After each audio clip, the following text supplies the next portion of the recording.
혹시 우리 세계 총 인구수가 얼마인지 알고 계시는 분 계십니까? 제가 어렸을 때 초등학교 때 얼핏 이제 기억나는데 지구 인구가 그때 47억인가 8억인가 그렇게 기록되어 있는 책을 제가 본 적이 있습니다.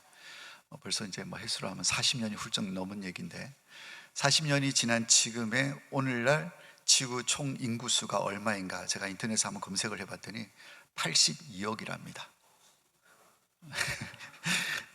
82억 적은 숫자가 아니죠. 그러니까 뭐 40몇 억에서 82억으로 늘어났으니까 거의 뭐 엄청난 숫자가 그 50억이라고 가정을 하더라도 한 32억 정도 많은 숫자가 인구수가 늘어난 것이죠. 우리나라 지금 숫자가 점점 줄어들고 있습니다. 2020년을 기점으로 해서 이제 인구수가 조금씩 감소 추세에 있는데 올해 우리 국민 총 인구수를 따져보니까 5,168만 명, 5천만입니다. 5천만. 근데 우리나라는 점점 숫자가 줄어들고 있지만은 세계적으로 봤을 때는 인구가 점점 늘어나고 있다라는 것을 우리가 알 수가 있습니다. 그런데 총 82억이나 되는 많은 사람들이 이 지구상에 살고 있는데, 그렇다면 질문입니다. 하나님께서 이 82억이나 되는 많은 사람들 가운데 하나님께서 관심을 가지시고 사랑하는 사람들은 누구일까요? 어떤 사람이겠습니까? 당연히 하나님의 자녀들, 하나님의 백성들, 하나님의 관심의 대상일 것입니다. 근데 82억 가운데 기독교인은 얼마나 될까요? 근데 사실 기독교인 통계를 내는 것이 쉽지 않습니다. 나라별로 통계 내는 것이 쉽지를 않은데 21세기에 들어서 우리 기독교인들 숫자가 지구인들 가운데, 지구촌 사람들 가운데 얼마나 되는가라고 했을 때 21세기에 기독교인 수를 약 26억으로 보고 있습니다. 26억. 26억이라고 얘기하면 한 31%? 뭐 그 정도 되는 숫자인데 적은 숫자는 아닙니다. 자, 그럼 26억이나 되는 많은 사람들, 하나님의 사랑의 대상이고 관심이 대상인 26억이나 되는 많은 기독교인들 가운데 그 중에서 하나님이 제일 사랑하는 사람은 누구일까요? 선수를 뺏겼네요. 접니다. 하나님께서 제일 사랑하는 사람은 저는 저라고 확신합니다. 목사이기 때문에 하나님께서 저를 사랑한다는 게 아니고 제가 성경을 보니까 하나님께서 저를 정말 사랑하시는 것 같아요. 물론 여러분 입장에서는 우리 배장로님 말씀하신 것처럼 내가 하나님께서 가장 사랑하는 사람이다 라고 얘기하실 수가 있겠죠. 여러분 성경이 그것을 증언하고 있지 않습니까? 여러분 십자가에서 그걸 잘 나타내 보이고 있습니다. 예수님께서 이 땅에 오셔서 십자가에 못 박혀 죽으시고 피 흘려 죽으신 이유가 무엇입니까? 누구 때문입니까? 우리 때문에 라는 표현도 맞지만 보다 정확하게 얘기하면 나 때문인 것입니다. 하나님 아버지께서 엄청난 대가 지불을 하셨어요. 뭐 돈으로 이 대가 지불을 한 것이 아니라 독생자입니다. 하나밖에 없는 아들 예수님을 십자가에 못 박아 죽게 하시면서까지 나를 사랑하신 것입니다. 물론 여러분 입장에서는 여러분을 사랑하신 것이죠. 그래서 우리는 확신할 수 있습니다. 세상에서 하나님께서 가장 사랑하는 존재는 누구다? 나다. 우리 옆에 분하고 한번 이렇게 인사를 하겠습니다. 죄송합니다. 하나님이 저를 제일 사랑합니다. 한번 인사하겠습니다. 시작. 네. 여러분 확신하십니까? 하나님이 나를 가장 사랑하시는 줄로 믿습니다. 여러분, 그런데 하나님의 사랑받는 이 사람, 하나님이 가장 사랑하시는 하나님의 백성, 여러분 이 존재가 너무너무 중요하고 귀하다라는 것입니다. 여러분 이스라엘 역사를 봐도 여러분 하나님께서 이스라엘 백성들, 선민이라고 하는 하나님의 백성들을 얼마나 사랑하셨는지 몰라요. 주변에 얼마나 많은 민족들이 있었습니까? 얼마나 많은 나라들이 있었습니까? 그 많은 나라들도 물론 하나님께서 창조하신 나라들이기 때문에 사랑하셨겠지만 특별히 하나님께서 이스라엘을 사랑해 주셨습니다. 그러니까 다른 나라의 흥망성쇠도 다 어디에 맞춰져 있냐면 이스라엘 백성들에게 맞춰져 있다는 것이죠. 애굽이 강성하게 되어진 것도, 바벨론이 강성하게 되어진 것도 사실은 무엇 때문인 것입니까?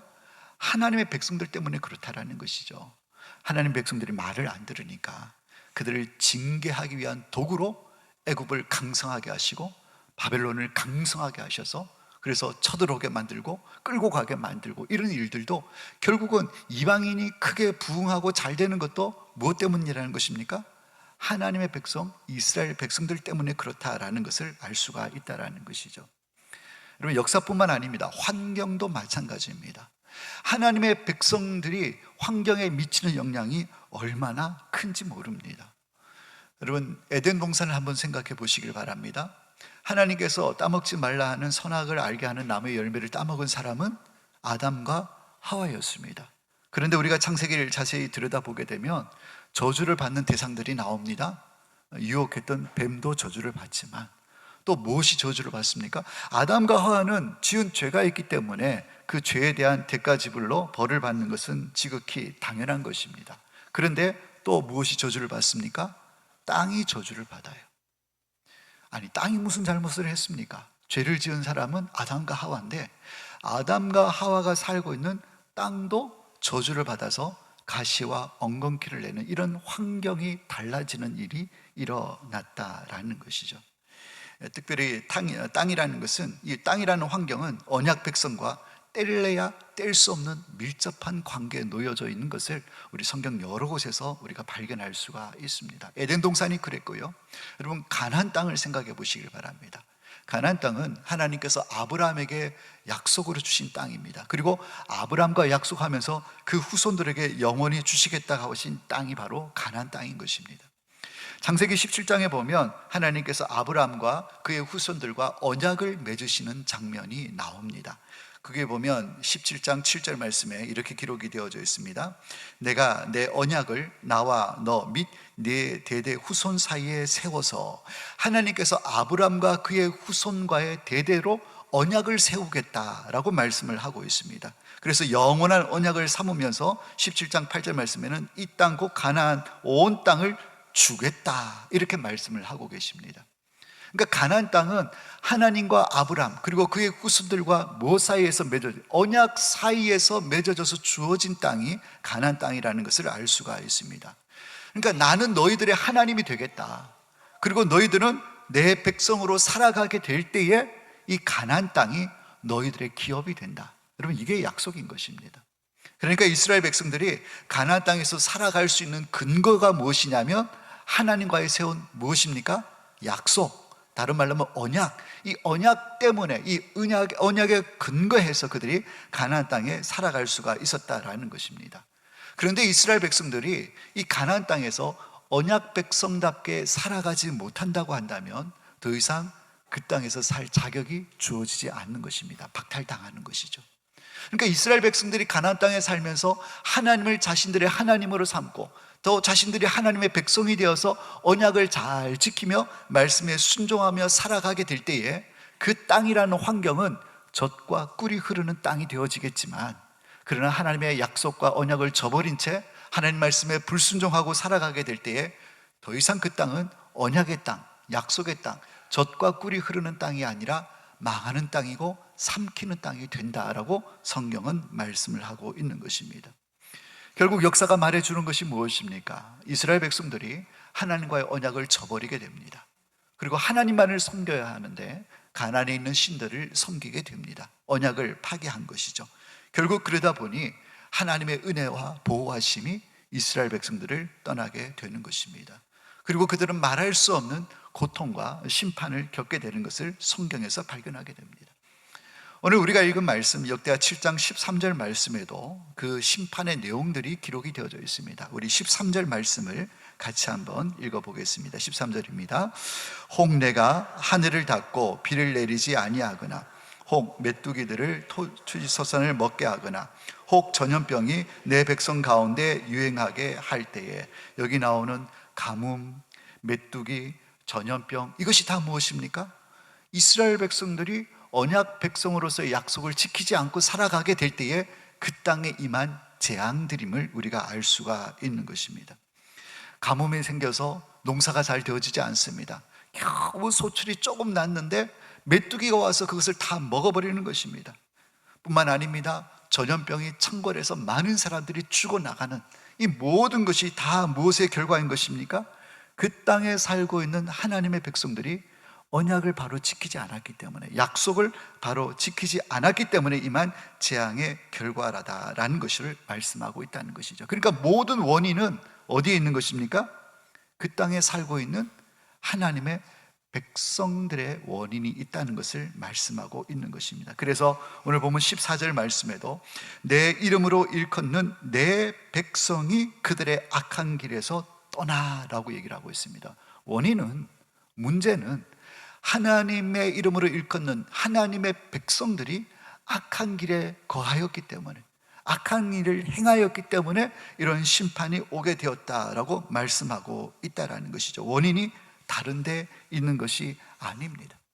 가나안 땅이 약속의 땅, 언약의 땅, 축복의 땅인데 기근으로 흉년이 들고 메뚜기 떼로 인해서 심판을 받고 전염병이 돌아서 많은 사람이 죽어나가는 것은 갑작스러운 세계 정세, 기후가 바뀌고 어떤 환경이 바뀌어지고 어떤 지정학적 위치가 잘못되어지고 왕들이 어떻게 정책을 잘못 펼쳐서 그런 데 이유가 있는 것이 아니라 바로 하나님의 백성들, 내 이름으로 일컫는 내 백성이 문제이다, 그들이 원인이다라는 것을 오늘 본문 말씀은 우리에게 분명하게 말씀을 하고 있는 것입니다. 그러면 오늘 이 시대를 살아가고 있는 하나님의 백성인 저와 여러분들, 저와 여러분들이 몸담고 있는 이 땅은 어디입니까? 오늘 이스라엘 백성들이, 이 가나안 땅은 이스라엘 백성들이 언약으로 받은 땅인데 이 시대를 살아가는 하나님의 백성들이 관계하고 있는 땅이 어느 땅인가 하는 것이죠. 그것은 우리의 모든 삶의 영역이 해당되어질 것입니다. 우리의 가정, 또 우리 공동체, 우리 직장, 또 우리 이 나라 이 민족, 다 우리가 발 디딛고 살아가는 이 땅, 바로 이 땅을 의미한다라는 것이죠. 안타깝게도 오늘날을 살아가고 있는 우리 성도들이 밟고 있는 이 땅에는 수많은 문제들로 가득 차 있는 것을 바라보게 됩니다. 점점 소망이 사라지는 것 같은 이런 느낌을 지울 수가 없습니다. 정치적으로, 경제, 사회, 안보 전 분야에 걸쳐서 우리가 문제가 없는 것을 찾아보기란 쉽지 않은 시대를 우리가 살아가고 있는데, 총체적인 위기 가운데 우리가 살아있는 것 같습니다. 여러분, 사회 현상을 한번 살펴보시기를 바랍니다. 여러분 주변을 둘러보십시오. 그리고 핸드폰에 여러분 유튜브나 이런 데 나오는 기사들이나 그런 내용들을 보십시오. 어느 것 하나 정상적인 거에 없는 것 같아요. 입에 담기조차도 무서운 내용들의 연속적인 기사들이 막 끊임없이 올라오고 있습니다. 사람들이 이제 제정신이 아닌 것 같아요. 이제는 상식이 통하지 않는 사회가 된 것 같습니다. 정의가 사라졌습니다. 지금 그런 사회 속에 우리가 살아가고 있는 것 같습니다. 정의가 다 무너지고 질서가 무너지고, 우리가 돌아보는 사회가 그런 사회가 아닙니까? 여러분, 가정은 어떻습니까? 가정의 구성원들, 부모, 자식, 형제들이 어떤 모습을 보이고 있습니까? 중독과 쾌락에 빠져서, 또 무책임과 또 이기심으로 인해서 가정이 깨어지는 것이 얼마나 많은지 모릅니다. 이전의 전통적인 가정의 모습은 이제는 오늘날 찾아보기가 쉽지가 않습니다. 다양한 형태의 가정의 모습을 우리가 띠고 있는 것을 보지 않습니까? 그 이유가 무엇입니까? 깨어졌기 때문에 그렇습니다. 교회 공동체는 어떻습니까? 성령이 하나 되게 하신 것을 힘써 지키라고 말씀했는데, 교회 공동체 안에도 여러 가지 불협화음들이 있습니다. 교회 공동체 안에 또 성도 간의 자존심 대결로 인해서 서로 용서하지 못하고 품지 못하고 나를 세우는 이런 모습이 있는가 하면, 편을 나누기도 하고 당을 짓기도 하고 뒤에서 수근수근하고 불평불만을 얘기하고, 이런 모습들이 교회 안에도 보여지는 것을 우리가 발견하게 되는 것이죠. 모임을 가져도 어떤 영적인 모임, 기도 제목을 나누고 은혜를 나누고 말씀을 나누고 이런 모임보다도 그저 모이며 먹고 마시고 즐기는, 세상 사람들과 전혀 차이가 없는 그런 모임을 하고 있는 이런 안타까운 모습이 교회 안에도 나타나고 있다는 것이죠. 그러니까 하나님의 백성들이 살고 있는, 몸담고 있는 모든 삶의 영역, 모든 땅의 영역 가운데 이런 아름답지 못한 모습들이 여기저기서 보여지고 나타나고 있는데, 여러분, 이유가 무엇이라고요? 그 땅에 살고 있는 하나님의 백성들, 하나님이 그렇게 관심을 갖고 있고 하나님이 그렇게 아들까지 내어주셔서 사랑하신 그 하나님의 백성, 여러분, 누가 제일 사랑한다고 그랬습니까? 하나님 누구를 제일 사랑한다고 하셨어요? 여러분인 거예요. 여러분이 문제라는 거예요. 그리고 제가 문제인 것입니다. 그래서 우리는 이제는 남을 향해서 손가락질 하던 그 손가락질을 돌려야 하는 것입니다. 어디로? 나 자신에게로 돌려야 한다라는 것이죠. 여러분, 우리 가정이 힘든 이유가 무엇입니까? 우리 가정이 무너지고 있는 이유가 무엇입니까? 무책임한 배우자 때문에요? 정말 배우자가 무책임해서 우리 가정이 이런 어려운 일을 겪고 있습니까? 말 안 듣고 속썩이는 자녀들 때문에 우리 가정이 무너지고 있는 것입니까? 아닌 것입니다. 믿는다고 얘기를 하고 있는, 직분을 받고 하나님 나라를 섬긴다고 하고 있는 나 때문이라는 사실을 우리가 직시할 수 있어야 된다는 것입니다. 우리 공동체가 뭐 사랑이 없네, 뭐 이기적이네, 리더십에 문제가 있네, 누가 성격이 유별나서 그러네, 이런 얘기들을 하기 전에 먼저 나 자신을 돌아볼 수 있어야 된다라는 것입니다. 여러분, 느헤미야를 보시기를 바랍니다. 느헤미야는 무너진 고국의 예루살렘 성과, 그리고 안타까운 남아있는 사람들이 엄청난 고통과 환난을 겪고 있다는 사실을 형제들을 통해서 듣게 됩니다. 그래서 그들 마음에, 이 느헤미야 가운데 탄식이 일어나게 되는 거죠. 어찌하다가 이 선민이라고 하는 하나님 앞에 선택받은 언약 백성이, 이 이스라엘이, 우리나라가 이렇게 되었나, 하나님의 백성들이 어떻게 이렇게 비참한 처지에 이르게 되었냐 라면서 가슴을 치면서 통곡하는 느헤미야의 모습을 볼 수가 있습니다. 그러면서 느헤미야가 어떻게 반응을 합니까? 우리나라가 이렇게 망하게 된 것은, 예루살렘이 불타고 많은 사람들이 포로로 끌려가게 되고 남아있는 사람들이 유린을 당하고 지금 고난 가운데 있는 것은, 왕이 정신을 못 차려가지고, 왕이 정책을 똑바로 하지 못해서, 그래서 나라가 이렇게 망했다고. 아니, 정치가들이 정신을 차리지 않아서, 높은 고위 관리들이 정신을 차리지 않아서 이렇게 됐다고, 있는 사람들이, 부자들이 더 욕심을 냈기 때문에 나라가 그렇게 망했다고. 느헤미야가 그런 얘기 하지 않았습니다. 왕 탓, 뭐 높은 신분의 사람들 탓, 있는 사람들 탓 하지 않았다라는 거예요. 여러분, 느헤미야가 어떻게 고백을 했습니까? 느헤미야 1장 6절 7절 말씀에 이렇게 기록이 되어 있습니다. 이제 종이 주의 종들인 이스라엘 자손을 위하여 주야로 기도하오며 우리 이스라엘 자손이 주께 범죄한 죄들을 자복하오니 주는 귀를 기울이시며 눈을 여시사 종의 기도를 들으시옵소서. 나와 내 아버지의 집이 범죄하여 주를 향하여 크게 악을 행하여 주께서 주의 종 모세에게 명령하신 계명과 율례와 규례를 지키지 아니하였나이다. 고국의 그 안타까운 현실을 들은 느헤미야는 이거 왕이 잘못해서 그렇다고, 정치하는 사람들이 정신을 안 차리고 정치를 해서 그렇다고, 있는 사람들이 욕심을 부리고 그래서 나라가 이 모양 이 꼴이 되었다라고 얘기한 것이 아니라, 느헤미야가 하나님 앞에서 애통하면서 기도하며 나갔던 기도의 제목을 살펴보면, 하나님, 제가 회개하면 나아갑니다. 나와 내 아버지 집이 죄를 지었습니다. 왕이 죄를 지어서, 정치가들이 죄를 지어서 그런 게 아니라 나와 내 아버지 집이 죄를 지어서 우리가 주님을 향해서 크게 악을 행했기 때문에 이렇게 된 것입니다. 느헤미야가 그렇게 기도하고 회개했다라는 것입니다. 여러분 아시잖아요.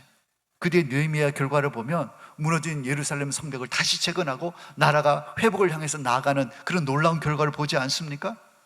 여러분, 그런 회복의 역사는 무엇으로부터 시작되었는가? 누군가를 탓하고 누군가를 욕하고 손가락질하는 것이 아니라, 나와 내 아비 집이, 바로 내가 하나님 앞에 죄를 지었습니다, 하나님 말씀을 어기고 순종하지 않았기 때문입니다 라고 회개하며 엎드렸을 때, 그 회개로부터 시작해서 부흥의 역사가 일어나게 된 것을 말씀에서 발견할 수 있다는 것입니다. 사랑하는 여러분, 땅과 그리스도인은 뗄래야 뗄 수 없는 관계라고 말씀했습니다. 땅이라고 얘기했지만 여러분이 발 디디고 살아가는, 그리고 여러분들이 영향력을 행사하고 몸담고 살아가는 모든 환경들이 여기에 해당되어집니다. 여러분의 가정, 여러분의 일터, 여러분의 공동체, 우리 목장 모임, 여러분 모든 영역에 여러분 회복을 기대하고 소망하십니까? 무너져가 있는 우리 가정이 다시 살아나기를 원하십니까? 우리의 사업장이, 또 우리 공동체가 다시 회복되기를 원하십니까?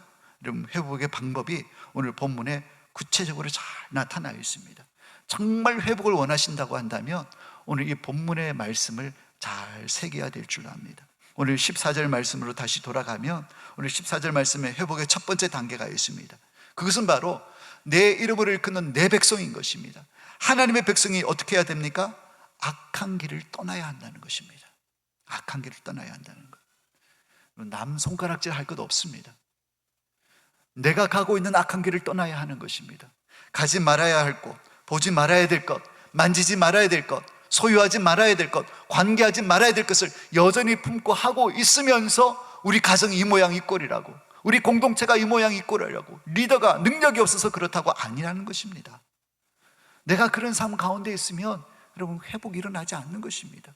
그것을 먼저 하나님 앞에 엎드리고 회개해야 한다라는 것입니다. 그걸 떠나야 하는 거죠. 그때 회복이 일어난다는 것입니다. 두 번째 원리입니다. 하나님의 얼굴을 구해야 하는 것입니다.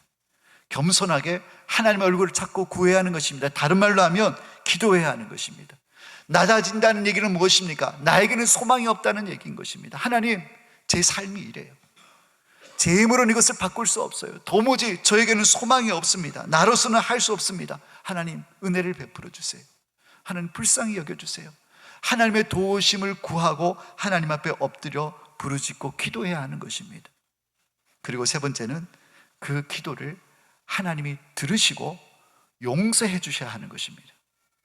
용서해 주실 때에 회복의 역사는 일어나게 된다라는 것입니다. 많은 사람들이 회복을 꿈꾸고 있습니다. 하나님, 우리 가정 잘 되게 해주세요. 우리 공동체 건강한 공동체가 되게 해주세요. 이 대한민국을 살려주세요. 하나님, 위정자들을 불쌍히 여겨주세요. 여러분, 우리의 많은 기도들이 이러한 내용으로 기도하고 있지 않습니까? 그러나 회복을 원하는 기도의 내용들을 보면 다 타인을 위한 기도입니다. 리더가 잘 돼야지, 환경이 좋아야지, 그런 기도는 많이 올려드리지만 누구 하나 자기 자신을 회개하며 하나님 앞에 엎드리는 사람은 찾아보기가 쉽지 않다라는 것입니다. 물론 지도자들이 잘못하는 것도 있죠. 정책을 잘못 세우는 것들도 있고, 불법을 행하는 자들도 세상에 많이 있습니다. 그들 때문에 사회가 더 악하게 돌아가는 것 같아 보일 수도 있습니다. 가정에 불성실한 배우자, 말 안 듣는 자녀, 그런 분들이 문제가 되어져서 어려울 수도 있습니다. 그러나 그 어떤 누구가 아닌 것입니다. 오늘 본문 말씀에 우리에게 말씀하고 있는 가장 중요한 핵심 뭐냐면 내 이름으로 일컫는 내 백성의 문제라는 것입니다. 그들은 원래 그렇게 살아갈 수밖에 없는 존재들입니다. 하나님이 없기 때문에 불의를 행하고 불법을 행하는 것은 그들에겐 당연한 삶의 모습인 것입니다. 그러나 그들을 보고 책임이 있다고, 너희들이 똑바로 안 살아서 그렇다고, 너희들이 악을 행해서 이 사회가 이 모양 이 꼴이라고, 아니라는 것입니다. 하나님의 관심은 우리한테 있는 것입니다. 아니, 나에게 있는 것입니다. 내가 먼저 죄에서 돌이켜서 낮아지고 꿇어 엎드려 하나님의 은혜와 긍휼을 구하며 회개하는 태도가 있어야 하는 것입니다. 그리할 때에 우리의 기도를 들으시고 우리 죄를 사하시고 그 다음에 땅을 고치는 것입니다. 하나님, 땅 고쳐주세요. 가정 고쳐주세요. 우리 공동체 고쳐주세요 할 때 하나님께서 땅과 가정과 공동체를 직접 개입해서 고치시는 것이 아니라 먼저는 우리 죄의 문제가 해결되어지면 그 다음에 땅은 자연스럽게 고쳐지고 회복되어진다라는 것을 우리에게 말씀을 하고 있는 것입니다. 사랑하는 여러분, 소망이 끊어졌다라고 생각되어지는 여러분의 삶의 영역은 무엇입니까? 여러분이 발을 딛고 있는 여러분의 땅은 어떠한 현상을 지금 보이고 있습니까? 이제 우리 대통령 선거가 이제 며칠 남지 않았는데, 여러분, 나라와 민족을 바라보면 정말 새벽마다 기도할 때마다 가슴이 답답함이 있으시죠? 정말 이 나라가 다시 회복되길 원하고 바로 서길 원하시죠? 좋은 대통령이 세워져서 정말 대한민국을 다시 이렇게 세워줄 수 있는 대통령이 뽑혀지길 원하시죠? 우리 국민들이 분별과 통찰을 가지고, 모든 사람이 분별과 통찰을 가지고 바른 판단을 해서 좋은 대통령이 세워지기를 원하고 계시죠? 여러분, 그 기도 당연히 하셔야 되겠지만 그 기도에 앞서서 우리가 먼저 기도해야 될 것은 바로 우리 자신의 회개 기도가 우선되어야 될 줄로 믿습니다. 품지 못하고 용납하지 못하고 하나님 말씀대로 순종하지 못하고 거스르면서 살아가면서 남들을 위해서 기도한다고, 나라를 위해서 기도한다고, 우리는 작은 것 하나하나 죄를 지으면서 별것 아닌 것처럼 여기고 당연하게 여겨왔던 그 모든 죄악들을 여러분 돌아보시고 하나님 앞에 철저하게 회개하게 될 때 비로소 거기서부터 회복은 일어난다는 사실을 기억하시기를 바랍니다. 우리 대한민국에 있는 많은 그리스도인들이 이 회개를 시작하게 된다면 이 나라, 이 민족은 소망 있는 나라가 될 줄로 믿습니다. 회복은 거기에서부터 일어난다라는 것입니다. 사랑하는 여러분, 하나님의 모든 관심은 바로 여러분에게 있습니다. 당신의 이름으로 일컫는 당신의 백성에 하나님의 모든 관심이 있는 것입니다. 어떻게 반응하나? 어떤 모습으로 내 앞에 살아가고 있는가? 그에 따라서 그들이 살고 있는 땅을 고치고 회복되는 것은 자연스럽게 따라오게 된다는 사실을 기억하시고, 내 이름으로 일컫는 내 백성 된 하나님의 백성인 여러분들, 저와 여러분들이 다시금 하나님 앞에 겸비한 자세로 낮아져서 하나님의 은혜와 긍휼을 구할 수 있는 그런 은혜가 우리에게 있기를 예수님의 이름으로 축원합니다. 이 회개로 말미암아 다시금 우리 대한민국이 살아나는 회복의 역사, 부흥의 역사를 이루는 주역으로 우리 개개인이 아름답게 쓰임 받을 수 있기를 예수님의 이름으로 축원합니다. 기도하겠습니다.